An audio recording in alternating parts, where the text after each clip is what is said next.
येणार आहे त्याची देखील संकल्पना मांडली होती.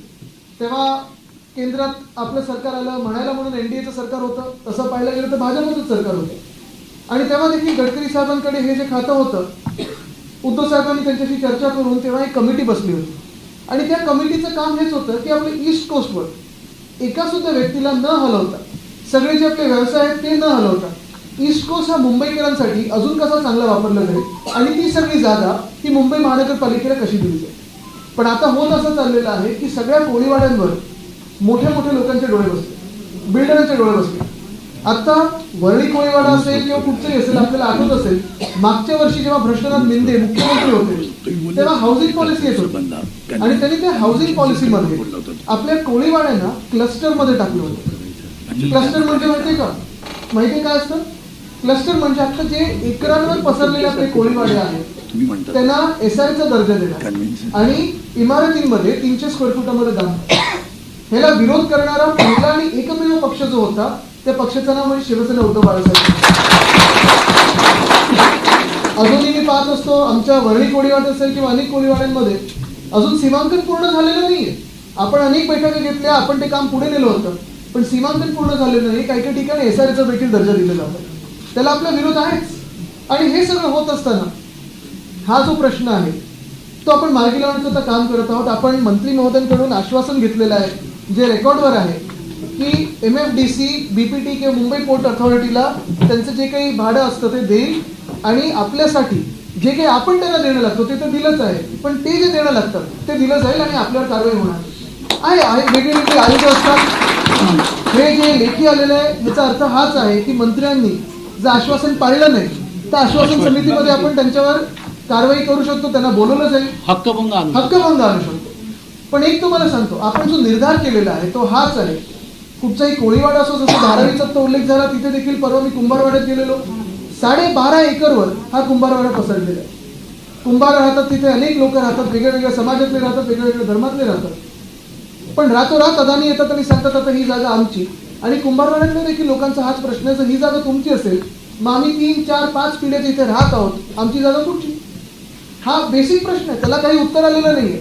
आणि तिथे देखील आपण लढा असंच देतोय. हा लढा आपल्या मुंबईचा आहे. तिथे देखील हा लढा आपण सुरू केलेला आहे की जर आम्हाला माहीत नसेल आम्हाला काय मिळत आहे तर आम्ही इथून हलणार नाही, ही जागा आमची आहे. तशीच भूमिका आपण इथे घेतलेली आहे. कृष्णजी, तुम्ही जो PP ऍक्ट बद्दल सांगितलं, पब्लिक प्रिमाइस आहे, मला आठवतं अरविंद सावंत साहेब जेव्हा त्यांच्या पहिल्या निवडणुकीला सामोरे जात होते 2014ला, तेव्हा इथेच कोलाब्यामध्ये अनेक रहिवासी, मग ते वेगळ्या हायराईज मधले असतील, मोठ्या वेगळ्या इमारतींमधले असतील, वेगळ्या स्तरातले रहिवासी येऊन एकच सांगायचे की हा PP ऍक्टची दादागिरी बंद करा. तेव्हा आपल्याला भाजपने सांगितलं होतं आपलं सरकार आलं की आपण करून घेऊ, आपलंच सरकार येतं. असं अनेक गोष्टी भाजपने सांगितल्या होत्या. त्याचा पाहता 11 वर्ष झाली, अच्छे दिन कब आएंगे हे माहिती नाही. पण एक निश्चित आहे, जर आपण असेच एकत्र राहिलो तर आपल्या मुंबईसाठी असेल, आपल्या महाराष्ट्रासाठी असेल, अच्छे दिन के चांगले दिवस आपण 100% आल्याशिवाय राहणार नाही. आपण धन्यवाद. जय हिंद, जय महाराष्ट्र. आणि मी आता विनंती करतो उद्धव साहेबांना की आपलं मनोगत व्यक्त करावं. खरं तर सगळ्यांना आपले आभार मानायचे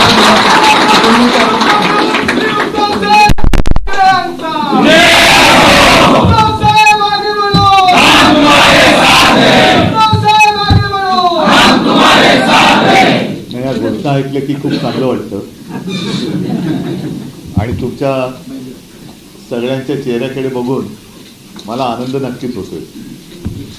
पण एक लक्षात घ्या की आता जे काय मी ऐकलं याचा अर्थ असा की अजूनही पूर्ण विजय मिळालेला नाही. सरकारची नेहमी चाल असते, आधी एक पुडी सोडून बघतात, म्हणजे थोडक्यात एक पिल्लू सोडतात, जगतंय का मरतंय, अंगावर आलं तर झटकून टाकायचं. आणि जर का त्यांनी ठरवलं की नाही हे आपल्याला करायचं आहे तर एक तात्पुरती वेळ घेतात. मग तुम्हाला सगळ्यांना जे आंदोलनाला उतरतात त्यांना असं वाटतं की आपण जिंकलो आणि त्या एका गाफीलपणात आपण मशगूल राहिलो का मग पोखरत बसतात. आता हे उत्तर जे काही मी थोडंसं वाचलं, सचिन आपण तो प्रश्न विधान परिषदेत लावला, त्या प्रश्नाच्या उत्तरामध्ये काय मग आता बोलायचं, कोणाला मंत्री महोदय म्हणायची वेळ येईल कधी सांगता येत नाही. म्हणजे तुमच्या समोर यायच्या आधी घरी काही जणांना बोलवलं होतं आणि तिथे मी म्हटलं की पहिला प्रथम किंवा अनेक वर्षांनी, कारण काय होतं की आम्ही राजकारणी लोक म्हटल्यानंतर सरकार टिकवायचं असतं. मग कोणाला तरी काहीतरी त्याचा संबंध असो वा नसो, मंत्रिपद दिलं का खुश, सरकार टिकलं. मग त्याला त्यातलं काही कळतंय नाही कळतंय काही माहिती नाही. पण पहिल्या प्रथम किंवा जे मी म्हणालो की बऱ्याच वर्षानंतर एका माणसाला त्याच्या आवडीचं खातं मिळालंय.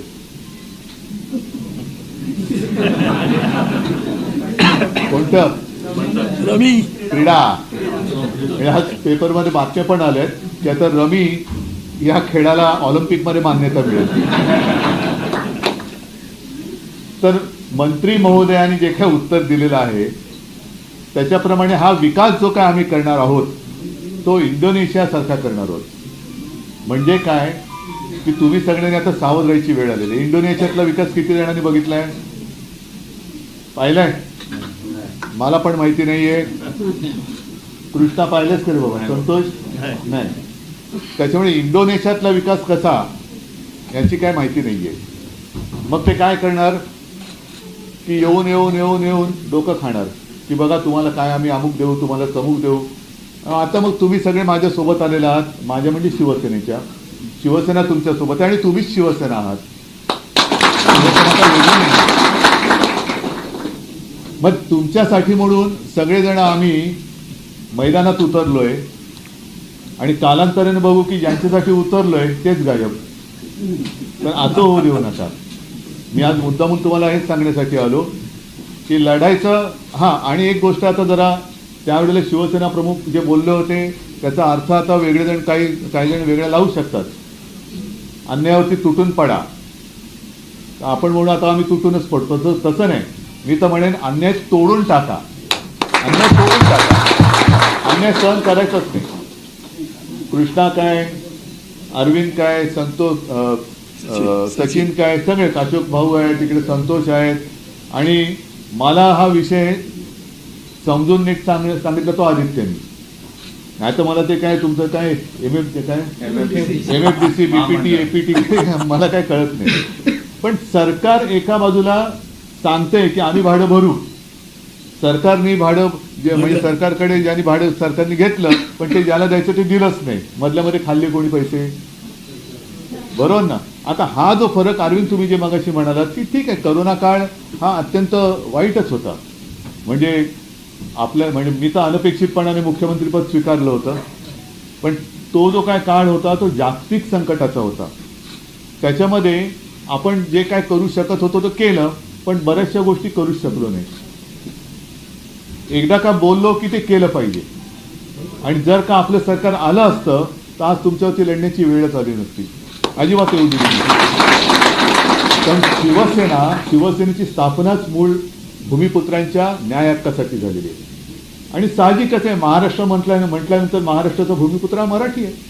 मग त्याच्यामध्ये कोळी असेल, म्हणजे हे पूर्वीचे जे काय म्हणाले भंडारी, पाठारे प्रभू, सगळेच हे सगळे आता लोक आपण आपापल्या परंपरा आत्तापर्यंत नाही म्हटलं तरी तसेच सांभाळतो. आता पुढच्या आठवड्यामध्ये नारळी पौर्णिमा, मग हा तर कोळी लोकांचा मोठा सण. ह्या अशा काही गोष्टी परंपरागत ज्या आहेत त्या हळूहळू नाही म्हटलं तरी नाहीशा होत चाललेल्या आहेत. आणि तोच एक विषय किंवा तोच एक मुद्दा घेऊन सरकार जणू काही महाराष्ट्रातून मराठी संपवायला निघालेले. मध्ये आपण जो काही विषय हातामध्ये घेतला, आपण अनेकदा सांगितलं की आम्हाला कोणत्याही भाषेचा द्वेष नाहीये, कोणत्याही भाषेचा द्वेष नाही, पण आमच्यावर सक्ती करू नका. आता जे काय भारतीय जनता पक्षाचं चाललेलं आहे, एक तर भारतीय जनता पक्षाचं काय चाललेलं आहे, जसं समर्थ रामदास म्हणाले होते की मराठा ते तुका मिळवावा, महाराष्ट्र धर्म वाढवावा, तसं आता भाजपवाले म्हणतात भ्रष्टाचारी ते तुका मिळवावा, भाजपा पक्ष वाढवावा. आता सहज गंमत सुचलं म्हणून सांगतोय की एका बापाने मुलाला विचारलं, तू काय करायचं काय, तुला काय ठरवलंय? तुला नाही मी शिकणार, मोठा होणार आणि भाजपात जाऊन देशकार्य करणार. तुला काय वेड्याच की काय? तुला जर का तसं पाहिजे असेल तर डायरेक्ट भाजपात नाही जायचं, आधी दुसऱ्या कुठल्या तरी पक्षात जा, काहीतरी गडबड घोटाळा घे तर मग तुला तिकडे सन्मानाने बोलवतील आणि मंत्री करतील. पण तू जर का थेट भाजपात गेलास तर उपऱ्यांच्या सतरंज्या तुला उचलावे लागतील. हेच चाललेलं आहे आता. म्हणजे आपलं जे काय आहे ते मारून टाकायचं. तरी लोकसभेच्या वेळेला ते पियुष गोयल काय बोलले होते कोळीवाड्यांच्या बाबतीत मी विसरलो, पण तुमच्या वास येतो. मतं पाहिजेत, मताला वास नाही येत. पण आमच्या मच्छीमार किंवा आता मी स्वतः कॉलेजमध्ये जाताना बांद्रा ते मच्छीमार किंवा आता मी स्वतः कॉलेजमध्ये जाताना बांद्रा ते आपली तेव्हा व्हीटी म्हणायची, आता छत्रपती शिवाजी टर्मिनस हार्बरने यायचो. आणि मग तेव्हा माझ्या कोळी माता भगिनी यायचा मच्छी का पाणी, मच्छी का पाणी. नुसतं मच्छी का पाणी म्हटलं होती लोक इथे तिथे पळायचे. का? मच्छी पाहिजे पण पाणी नको, वास नको. काय कितीही हा म्हणजे निर्दयीपणा आहे. म्हणजे यांना सगळ्यांना मतं पाहिजेत, राज्य करायचंय, पण आता त्याच्यात आहे ना वास नको. हा त्याच्यामध्ये ते त्यांनी म्हटलं की काय ते वेस्ट. मग आता ही कंपनी पुन्हा कोणाची ते शोधा. फाऊल फिश हा foul fish foul fish smell fish foul smell of fish waste generated at Sassoon Dock. आता किती वर्ष झाली या मंत्र्याच्या कित्येक पटीने जास्त वयाची ससून डॉक असेल. बरोबर आहे. आतापर्यंत कोणाला वास नाही आला. आणि कोळी या